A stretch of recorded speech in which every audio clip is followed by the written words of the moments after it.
Hi అండి, welcomes to rupees kitchen. అందరూ ఎలా ఉన్నారండి? బాగున్నారా? మేము బాగున్నామండి.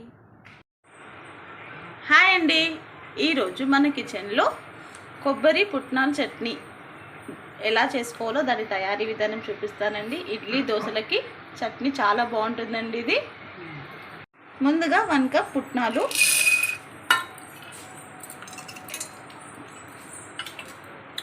పచ్చి కొబ్బరి సగం,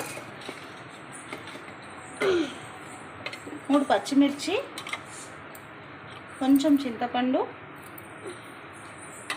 4 రెక్కలు వెల్లిపాయలు, కొంచెం కొత్తిమీర,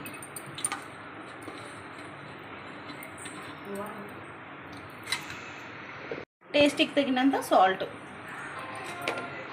ఇప్పుడు మనం దీన్ని మిక్సీ పట్టేసుకుందామండి. ఇట్లా మనం పౌడర్ చేసుకున్న తర్వాత కొంచెం వాటర్ యాడ్ చేసుకోవాలి. దీంట్లో వాటర్ యాడ్ చేసుకొని మిక్సీ పట్టేసుకోవాలండి. ఒక దాంట్లో గిన్నెలో మనం ట్రాన్స్ఫర్ చేసేసుకోవాలి. చట్నీని ఎక్కువగా వాటర్ యాడ్ చేయొద్దు, ఇంత పల్చగా ఉంటే చాలండి. ఇప్పుడు మనం తాలింపు కొంచెం ఆయిల్ ఎక్కువ పోసుకొని ఆవాలు, ఎండుమిరపకాయ, కరివేపాకు వేసుకొని తాలింపు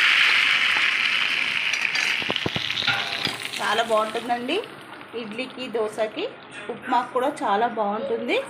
మీరు కూడా ఒకసారి ట్రై చేయండి. ముందు కొంచెం సాల్ట్ యాడ్ చేసాం కదండి, కొంచెం నాకు తక్కువ పడింది. ఇప్పుడు ఇంకొంచెం సాల్ట్ యాడ్ చేసుకుంటున్నాను.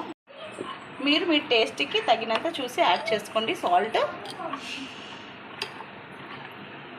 చూడండి, బయట మనకు బండి మీద దొరికే చట్నీలా ఉంటుంది. ఆ చట్నీ ఎంత బాగుంటుంది కదండి.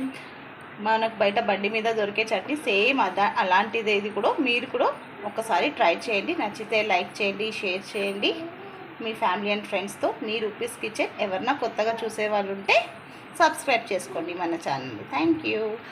మా ఇంట్లో బ్రేక్ఫాస్ట్ ఇడ్లీ ఇంకా సాంబార్ అండి, దాంతోపాటు కొబ్బరి చట్నీ. ఇలా కలుపుకొని తింటే చాలా బాగుంటుందండి. మీరు కూడా ఒకసారి ట్రై చేయండి.